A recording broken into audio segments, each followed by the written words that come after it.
Noodle Doodle. The Tale of Peter Rabbit. एक दफा का जिक्र है सरसब्ज और शादाब जंगल में, जहां पहाड़ों के दरमियान एक बहती नदी थी। अर के दरख्त की जड़ों के नीचे एक खरगोश के खानदान का घर था। ये घर नरम घास से सजा हुआ था और इसमें मिट्टी की खुशबू बसी हुई थी। मिसेस खरगोश, जो निहायत दाना और मेहरबान माँ थीं, उनके 4 बच्चे थे, फुलुफसी, माफसी, काटन टेल और सबसे शरारती पीटर।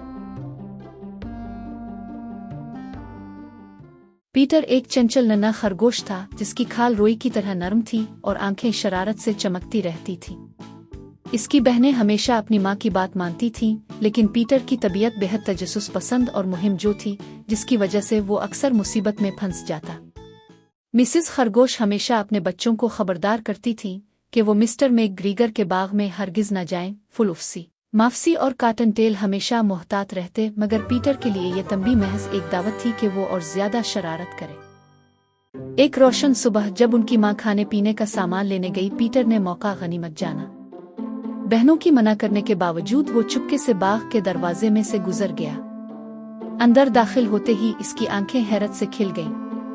सब्ज पत्तों वाली तरकारियां, सुर्ख मूलियां, ताज़ा गाजरें और हरी लोबिया की कतारें जैसे एक जबरदस्त ज़ियाफत इसका इंतजार कर रही थी।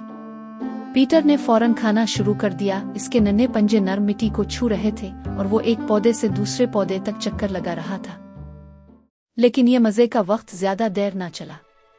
जैसे ही पीटर ने एक रसीली गोभी के पत्ते की तरफ हाथ बढ़ाया, इसके ऊपर एक साया पड़ा।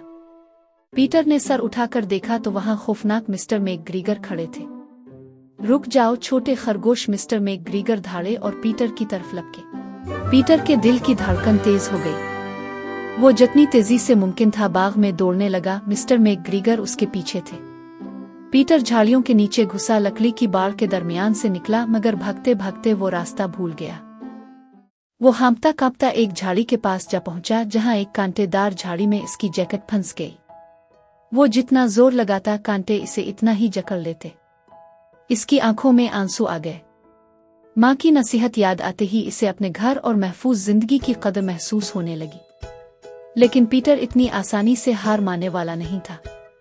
आखिरकार एक जोरदार झटके से वो अपनी जैकेट छोड़कर बाहर निकल आया और दौड़ता हुआ बाग के दरवाजे की तरफ बढ़ा। किस्मत से दरवाजा थोड़ा सा खुला हुआ था। पीटर ने एक आखिरी लंबी छलांग लगाई और जंगल में पहुंच गया, जहां वो महफूज था। पीछे मिस्टर मैकग्रीगर गुस्से में बुड़बुड़ाते रहे। पीटर इस वक्त तक दौड़ता रहा जब तक वो अपने घर न पहुंच गया। थका हारा और सहमा हुआ वो अपने बिल में घुस गया, जहां इसकी बहनें हैरत से इसे देख रही थीं। जब मिसेस खरगोश वापस आईं और पीटर की खस्ता हालत देखी तो वो सब समझ गईं। सजा के तौर पर पीटर को रात के खाने के बजाय सिर्फ कैमोमाइल की चाय दी गई, जबकि इसकी बहनें मजेदार खाने से लुत्फ अंदोज हो रही थीं। भूख के मारे पीटर बिस्तर में लेटा और अपनी खतरनाक मुहिम के बारे में सोचने लगा। शायद अगली बार वो अपनी माँ की बात माने, कम अज कम कुछ दिन के लिए मुसीबत से दूर रहे।